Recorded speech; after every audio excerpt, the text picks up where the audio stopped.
Dubbing பண்ணிருந்தீங்க ஆசை படத்துல.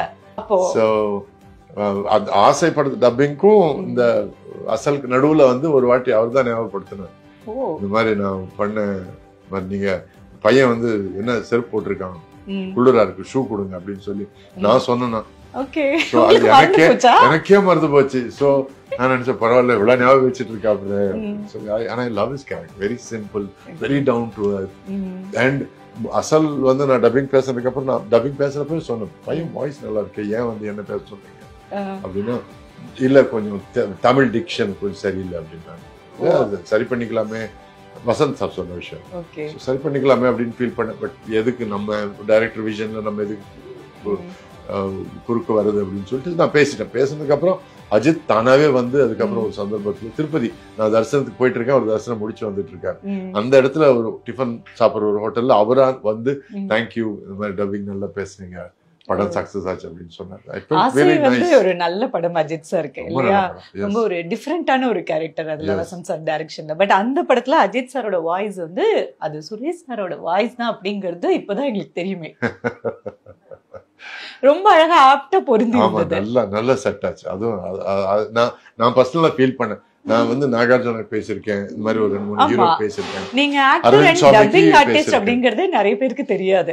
ஆமா. நீங்க வந்து நாகார்ஜுனா சாருக்கும் அஜித் சாருக்கும் வாய்ஸ் கொடுத்திருக்கீங்க, ரட்சகன்ல நாகார்ஜுனா சாருக்கு கொடுத்திருக்கீங்க, அப்புறம் வந்து இதயத்தை திருடர்ல நாகார்ஜுனா சார் பண்ணிருக்கீங்க, சிவா படம் பண்ணிருக்கீங்க.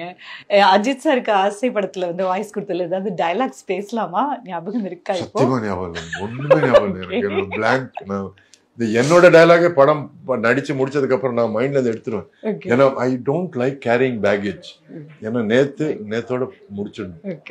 அதே மாதிரிதான் என் வாழ்க்கை. இப்ப பாருங்க, இத்தனை வருஷம் ஆச்சு, இத்தனை படம் நடிச்சிருக்கேன், 360 சில்லற ஜாஸ்தி நடிச்சிருக்கேன், இவ்வளவு எக்ஸ்பீரியன்ஸ் இருக்கு. இப்போ இந்த வெயிட் லாஸ் ஜெர்னிக்கு அப்புறம் எல்லாத்தையும் வந்து தூக்கி போட்டுட்டேன். என்னோட ஈகோ, என்னோட எக்ஸ்பீரியன்ஸ், என்னோட டேலண்ட் எல்லாத்தையும் தூக்கி போட்டுட்டு இன்னைக்கு ரீபூட் 2.0 புதுமுகமா வந்திருக்கேன். எந்த டைரக்டர் எது சொன்னாலும் கேட்டு பண்றதுக்கு ரெடியா இருக்கேன். இருந்ததா? அப்போ இருக்குமே, ஆட்டோமேட்டிக்கா இருக்குமே. இத்தனை வருஷம் இருந்திருக்கோமே, நமக்கு தெரியாதா, நமக்கு சொல்றாங்களே, இதெல்லாம் சின்ன சின்னதெல்லாம் இருக்கும். அதெல்லாம் பார்ட் ஆஃப் த பேகேஜ், நம்ம தூக்குற லக்கேஜ். இந்த 43 வருஷம் லக்கேஜ் இருக்கு பாருங்க, அந்த லக்கேஜ்லாம் இப்ப தூக்கி போட்டாச்சு. I know nothing, I am ready for everything. So 80ஸ்ல வந்து நீங்க பயங்கர பிஸியான ஒரு சாக்லேட் ஹீரோ. ஸோ இப்ப திரும்பி பார்க்கும்போது எப்படி இருக்கு அந்த ஒரு 10 வருஷம்? 82 to 92 நிறைய படங்கள் நடிச்சிருக்கீங்க. ஒரு வருஷத்துக்கே 10 படங்களுக்கு மேல அதிகமா 18 படம். ரொம்ப பிஸியஸ்ட் ஹீரோவா இருந்திருக்கீங்க.